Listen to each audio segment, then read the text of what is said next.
In the quiet of night, when the noise of the world fades, a single question rises from the stillness, ancient, echoing, patient. What is the meaning of life? Not a question of science or strategy, but of soul, of being. It's the question whispered beneath every breath, pulsing in the silent spaces between the stars. It haunts the pages of history, hidden in poetry, philosophy, pain, and in joy. We come to this question not with answers, but with longing, with curiosity, with the ache of existence. The universe stretches endlessly above, and yet it is within ourselves that the mystery most deeply stirs. Our joys, our sorrows, our quiet yearnings, all seem to point towards something, or perhaps they create it. Tonight, we drift into that mystery, guided by the minds that dared to ask and live the question. Frankl, Jung, Camus, Nietzsche, Fromm, each carried their own lantern into the darkness. Each returned with a fragment of meaning, shaped by fire, shadow, silence, and love. This is not a search for one truth. It is a meditation on many truths, a constellation of thought. Let us walk slowly, softly, into the night of understanding.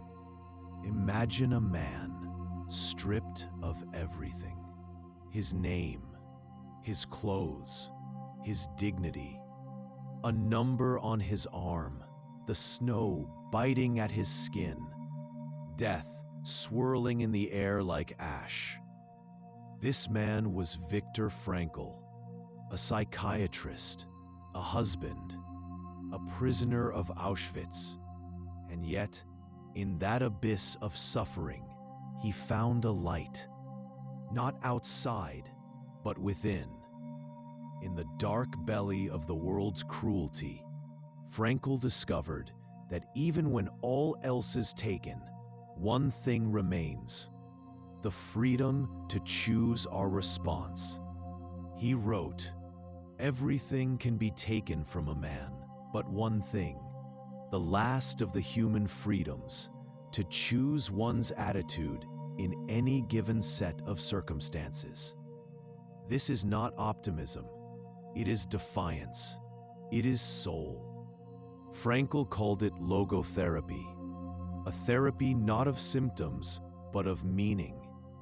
Not about what life owes us, but what we owe life.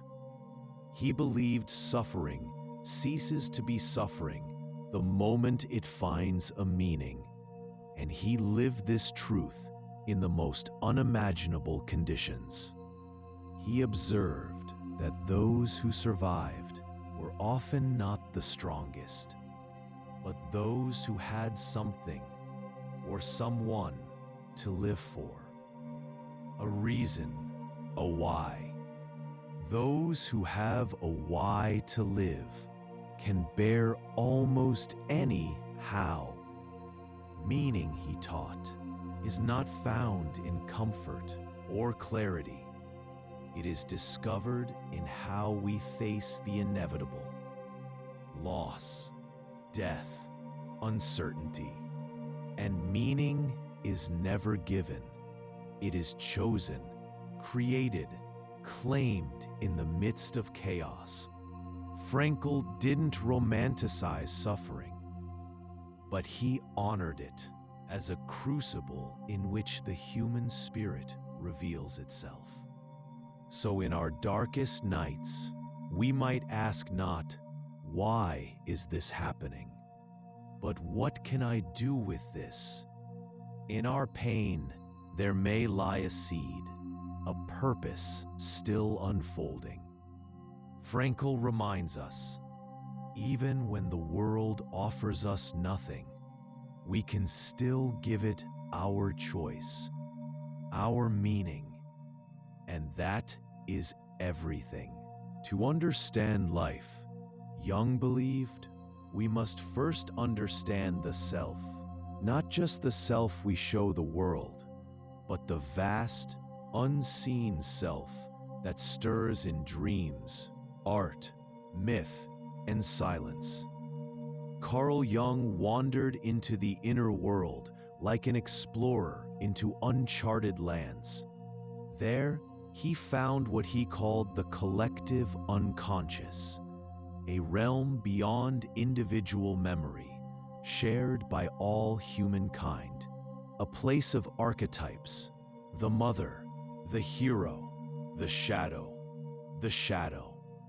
that hidden face of the self we fear, repress, deny. But Jung knew, to find meaning, we must turn toward our shadow, not away from it. One does not become enlightened by imagining figures of light, but by making the darkness conscious. Meaning, then, is not in perfection, but in wholeness, in becoming all that we are, even the parts we fear. This is the path of individuation, the journey toward the true self, not the persona, not the role, not the mask, but the being beneath all masks. It is not easy. It is not linear. It is a spiral inward. Dreams, to Jung, were the psyche's poetry, symbols rising from the deep to guide us toward integration. A lion, a labyrinth, a wounded child. Each image is a mirror, reflecting something we must face, embrace, or forgive. Jung's wisdom is slow burning. It does not shout, it whispers. Your vision will become clear only when you can look into your own heart. Who looks outside dreams. Who looks inside awakes. In a world obsessed with light, Jung invites us to honor the night, to meet the mystery within ourselves, and through that encounter, uncover a deeper meaning. One shaped not by answers, but by alchemy. The transformation of self into soul. The universe is silent. It does not answer. The more we search for meaning, the louder the silence. This, Camus called the absurd, the clash between our longing for clarity and the world's indifference. It's not despair, it's truth.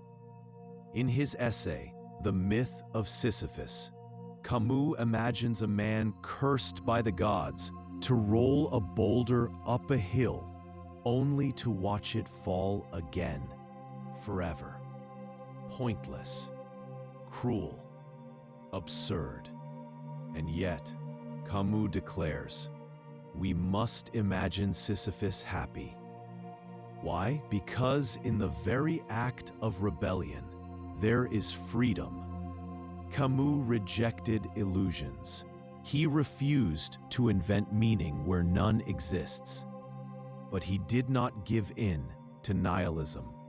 Instead, he called us to live as if life were meaningful, not because it is, but because we choose it to be. The struggle itself is enough to fill a man's heart. Meaning, then, is not in the mountain. It's in the push to love in a fleeting world, to laugh into the void, to create in the face of death. This is Camus' heroism. It's not that life must have meaning for us to live. It's that we can live meaningfully despite its lack. In Camus, defiance becomes sacred. He reminds us, even when the cosmos is silent, we can still sing. In the windswept landscape of the 19th century, Nietzsche stood like a prophet on a mountaintop, fierce, wild, and unflinching. He saw what many refused to see, that the old gods were dying, and with them, the foundations of inherited meaning. God is dead, he declared, not with triumph, but with deep recognition, a call to awaken. For Nietzsche, the collapse of external meaning was not an end, but a beginning. Without the anchors of dogma, what remains? Ourselves, and within that self, the possibility of creation. Nietzsche gave us the idea of the Übermensch, the overman, not a tyrant, but a human who has transcended the fear of the void, who has cast off the shackles of herd morality and dares to shape life as a work of art. The will to power is not domination over others, but mastery of the self, a drive to affirm life, even its pain, its chaos, its inevitable death, and to say yes to it all. Amor fati, the love of fate, to not merely endure life, but to love it in its totality. In his vision of the eternal recurrence, Nietzsche asked, "What if you had to live this life again and again, exactly as it is, forever? Would you curse it or embrace it?" This thought experiment is a mirror. It does not reveal life's meaning. It reveals ours. It challenges us to live in such a way that we would choose this life, not once, but eternally. He who has a why to live can bear almost any how. These words, echoed later by Frankl, were forged in Nietzsche's fire. He calls us not to find meaning, but to create it, to write our own scriptures, to become who we are, not as an escape from suffering, but as a sacred dance with it. Nietzsche's voice is fierce, but beneath it is a strange tenderness, a longing for humanity to awaken, to become the fire, not just warm by it, to say, "Here I stand, I choose, I create, I am," while others look to will, defiance, or depth. Erich Fromm turned gently toward something softer and no less profound: love. In a world obsessed with possession, Fromm spoke of being. In a culture that defines success by accumulation, he asked us to return to connection, to love, not as a feeling, but as an art, a discipline, a way of living meaningfully together. Love is the only sane and satisfactory answer to the problem of human existence. Fromm believed we are torn between the longing to belong and the fear of losing ourselves, between the freedom to choose and the terror of isolation. In Escape from Freedom, he observed that modern humanity had fled from true freedom, retreating into conformity, distraction, submission. But to live meaningfully, we must reclaim that freedom, not as loneliness, but as the ground for love. Not passive love, not romantic fantasy, but active, conscious, committed love. To love is to see another fully, to care for their growth, to offer presence, patience, participation. And it begins with ourselves. Fromm believed that being precedes having, that the person who is awake, attentive, compassionate, will naturally live a meaningful life. Man's main task in life is to give birth to himself. Meaning, then, is not something we find in the stars, or wrest from fate, or construct from will alone. Sometimes it arises in the quiet act of loving, of being, to listen deeply, to give without demand, to create out of care. Fromm teaches us that in a world torn by division, the most revolutionary act may be tenderness. That to live meaningfully is not always to climb mountains. Sometimes it is to hold hands as we walk. And so we return, carried by thoughts, by fire, by silence, through shadow, defiance, suffering, and love.